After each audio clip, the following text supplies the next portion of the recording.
بسم اللہ الرحمن الرحیم۔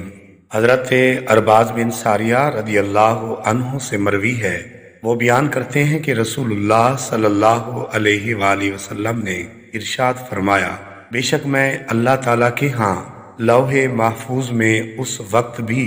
آخری نبی تھا جبکہ آدم علیہ السلام ابھی اپنی مٹی میں گندے ہوئے یعنی مرحلہ خلقت میں تھے۔ میں تمہیں اس کی تفصیل بتاتا ہوں کہ میں اپنے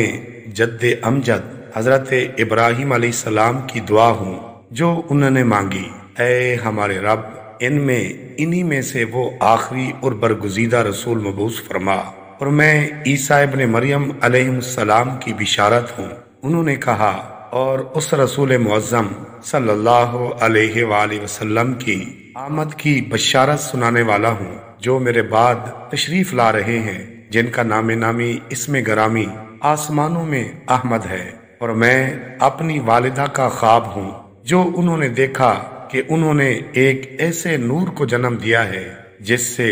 شام کے محلات بھی روشن ہو گئے۔